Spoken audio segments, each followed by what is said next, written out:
Now, the fourth. Yes. Mr. Liporan. Mr. Chair, this is a comment on the third principle. Related to the fourth, this will imply that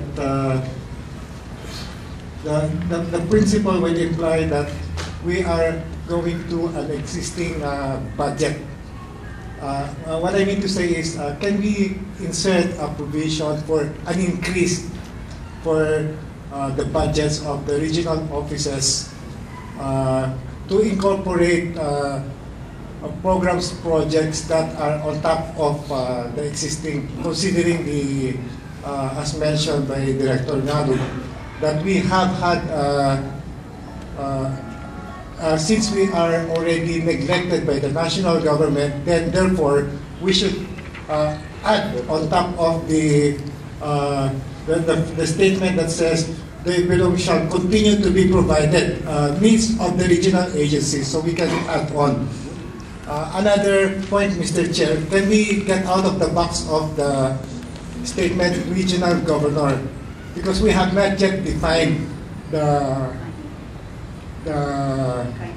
title of the positions. So I think it is safe to use the word regional chief executive. But there's no problem, but under our setup in the Philippines, there is no such thing other than regional governor. Under our setup, unlike in the United States, that we have given full autonomy and independence to the local government units to select what title or mode of government, form of government that they have. In the Philippines, there is only one Republican form of government, from the national down to the locals. Anyway, on question number 1, I do not have any objection on that, but at least the basic principle is there. If you will go to the next one, which will more or less answer what you are seeing. I note, well, this is also a comment on principle number 4. The additional for principle number 4 is only for LGU, Mr. Chair. That's why I noted that maybe it should also be incorporated under principle number 3. Yeah, but as we said, there is actually no limitation of doing it when we prepare the budget. If you know the preparation of the budget, you have to come out with certain action plan in justification. Even if we say we increase this one, if you do not have that justification, I am sure DBM will not approve that.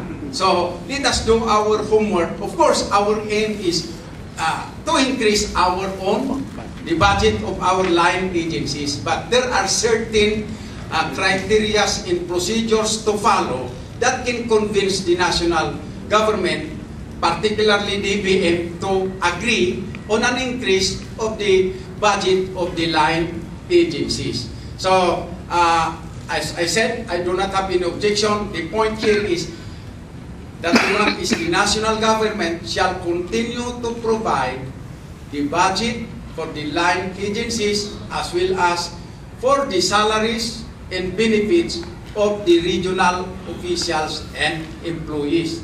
So that, I repeat, the most important thing here is to remove the fears of our people that pangalaan tayo ngay ti sweldo tayo kadakwada. Di kapuna nga, this is one of the this is the third of the 5th basic guidelines. Yes. Okay. We are still going to maintain line government, national government. Yes. Okay. Well, the feeling of, I thought that we should really be strengthening the local government units, wherein there should still not, we should not have any more a bureaucracy there, the line agencies. Apay hinihante lang ang indireksyon ng local government units and strengthen the local government units. So we not be having the line agencies nga. Look, at present now, they also are given funds, no, for them to implement. Okay. Under the code, they should provide technical as well as financial. However, it will reflect into the real essence of autonomy. the local government units, why not lang indirect kayo po dyan? No? And then remove that level already. Kumadri, that's a very good point. That's what, but how I think. I agree with you. But LGUs. let us be practical. That is easier said than done. Why? No, look at this one. In short, you will make unemployed the officials and employees of the line agencies. That alone is a big problem. Yeah. How do you now integrate them to the local government units? That is not an easy. That's why let us do what we think we can do so that we have a starting point and move later on. Anyway, there is no law which is permanent. We can amend it as we go on. The number one thing is let us first achieve autonomy and then we go on, because number one problem here is even in the programs, it will take time for the LGUs to likewise learn by themselves the implementations of programs being handled by the regional line agencies. But to me, the number one problem is we will make them unemployed in the meantime. That to me is a big problem if we do that. Yeah. As a matter of fact, that is the real reason why 70% of a certain 70% of the employees of a particular line agency are against. Yeah. Because that kind of principle is actually a principle to stop this activity from the very beginning. Yeah, that's it. Yeah, that's what. Because they will actually, they are now facing a situation where the moment we become autonomous, they are unemployed. They're Maybe because the strategy of local government would be maybe the structure, no? Wherein employment will not become a problem. That's why maybe that's why I was thinking of the structura. Especially that's why, as I said, the idea is very good, but let us study how it can be done, that it will not create more serious problems than what we are trying to solve. That's my point. So anyway, I need more funds. Yeah. Yes. Yeah. I think anyway there is no objection to the third basic principle. What are being said are just possible addition that we can do. Yeah, yes. In sympathy to the LGUs, let me advance the suggestion of a former governor.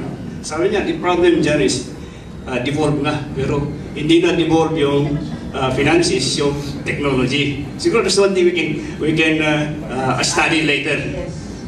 Kasi yan ang sabi ng governor, sabi niya, that's our problem. Actually, Manong Jan, that's why as I said, let us show what we can do at the moment. Even in devolution, as you correctly pointed out, the local government consays devolve, but the national government devolve the responsibility, but that not devolve the funding. Look, that's a serious problem. Let us come out with a certain acceptable direction that will not pull us down. Otherwise, we try to reach them, but in doing so, we created more serious problem that will pull us down. Anyway, these are good ideas. Let me suggest that let's just consider this in the development of what kind of economy.